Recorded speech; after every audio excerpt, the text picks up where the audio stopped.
Bonjour, je suis le docteur Mike Evans et voici un aperçu d'une maladie qui s'attaque à nos intestins, que l'on appelle maladie inflammatoire de l'intestin ou MII. En fait, il ne s'agit pas d'une seule maladie, mais elle se rapporte avant tout à deux maladies apparentées, mais distinctes. L'une se nomme la maladie de Crohn et l'autre la colite ulcéreuse ou CU. Les principales différences entre elles sont d'abord le lieu de l'inflammation et ensuite l'étendue de l'inflammation. Alors que la colite ulcéreuse ne touche que le côlon ou gros intestin, la maladie de Crohn peut se manifester n'importe où dans l'appareil digestif, de la bouche à l'anus, soit de l'entrée à la sortie. Alors que dans la colite ulcéreuse, l'inflammation ne touche que la paroi interne ou ce que l'on appelle la muqueuse, dans la maladie de Crohn, l'inflammation peut s'étendre à toute l'épaisseur de la paroi intestinale, jusqu'à la couche la plus externe du tube digestif. Ces différences mènent à des résultats et traitements différents, dont je parlerai plus tard. Toutefois, les principaux symptômes de la CU et de la maladie de Crohn se recoupent. Parmi ceux-ci, on compte les maux d'estomac et la modification des habitudes intestinales, ce qui signifie presque toujours un besoin plus urgent d'aller à la selle. Parmi les autres symptômes, mentionnons la perte de poids, la diminution de l'appétit, la fièvre, les sueurs nocturnes et une fatigue extrême. Il s'agit là des symptômes classiques, mais il est très important de ne pas oublier que la MII peut se manifester de façon plutôt différente d'une personne à l'autre. Les symptômes de la MII peuvent apparaître et disparaître pendant de longues périodes. Les personnes peuvent traverser des périodes pendant lesquelles elles connaissent des symptômes graves ou poussées actives, et d'autres pendant lesquelles elles présentent peu de symptômes ou aucun, ce que l'on appelle une rémission. À l'occasion, la MII peut toucher d'autres parties de votre organisme, comme vos yeux, votre peau, votre foie ou vos articulations, ou y créer de l'inflammation. D'autres symptômes peuvent être plus spécifiques. Par exemple, puisque la CU ne touche que la paroi interne des intestins, on peut souvent remarquer du mucus et du sang dans les selles. Cependant, la maladie de Crohn peut produire de l'inflammation dans toute l'épaisseur de la paroi intestinale.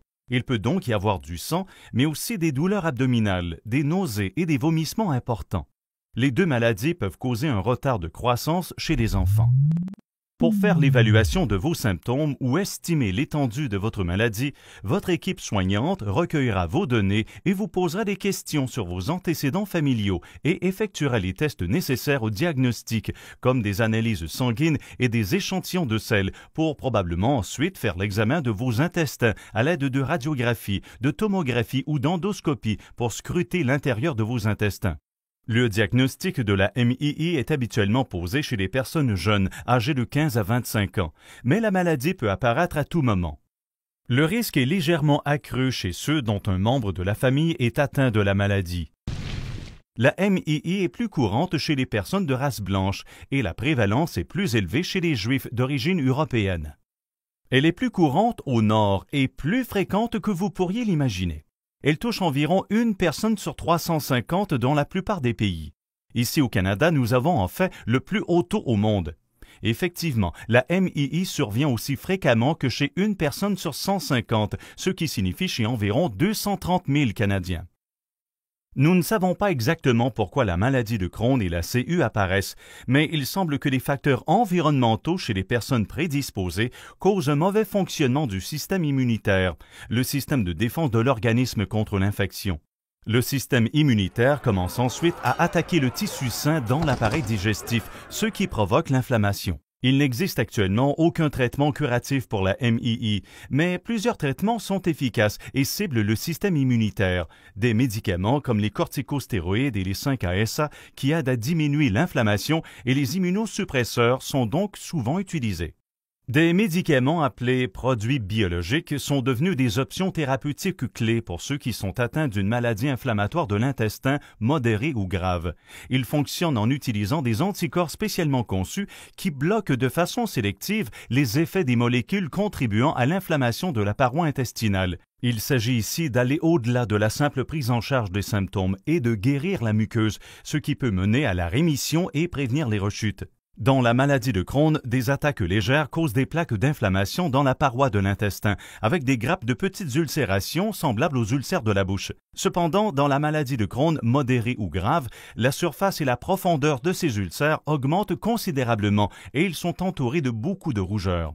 L'inflammation peut aussi faire épaissir l'intestin, ce qui peut empêcher le passage des aliments digérés. Dans certains cas, des ulcères profonds traversent la paroi de l'intestin, produisant une infection à l'extérieur du tube digestif que l'on nomme abcès, lequel peut s'aggraver pour créer des passages anormaux entre deux organes ou un organe et l'extérieur du corps, ce que l'on appelle une fistule. Environ 3 patients sur 4 atteints de la maladie de Crohn devront subir une chirurgie à un moment ou un autre pour enlever une section de l'appareil digestif atteinte par l'inflammation, particulièrement si celle-ci a causé une obstruction.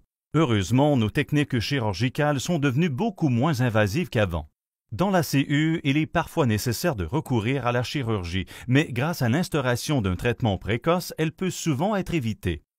En ce qui concerne le régime alimentaire, ce qu'il y a à retenir tient plutôt du bon sens et varie d'une personne à l'autre. À cause de la variabilité considérable d'une personne à l'autre, bien connaître les aliments qui vous font du tort ou qui vous conviennent peut donc être très utile, tout comme le fait de demeurer bien hydraté. Bien se connaître est aussi important quand vient le temps de prendre en charge le stress. La MII est imprévisible et de plus, il peut devenir incroyablement difficile de transiger avec ses symptômes tout en faisant face aux autres événements stressants de la vie. La maladie inflammatoire de l'intestin peut avoir une profonde incidence sur la vie d'une personne, sur les plans physiques, émotifs et social, tant à la maison qu'à l'école ou au travail. Devoir aller aux toilettes plus de 10 fois par jour ou ne serait-ce que parler de vos intestins est une épreuve à tout âge, mais peut-être surtout chez les jeunes, au moment de la vie où il est courant que cette maladie commence à frapper. Il s'agit d'une maladie qui a souvent des répercussions sur les familles, pas uniquement sur les personnes touchées, et c'est un parcours qui exige des doses élevées de courage, d'aptitude à régler les problèmes et d'optimisme. Bien qu'il n'y ait toujours pas de remède, beaucoup d'options de traitement sont offertes. Comme l'un de mes patients atteints de la MII m'a dit, « Avec les hauts et les bas que je connais, il était important pour moi de ne pas oublier que les choses reviendront à la normale. Il se peut que ce soit une nouvelle normalité, mais tout de même une situation normale. » Il existe des ressources formidables relatives à la MII pour instruire, pour apprendre et pour partager avec d'autres qui en sont au même point que vous ou qui sont passés par là. Merci de votre attention et prenez bien soin de vous.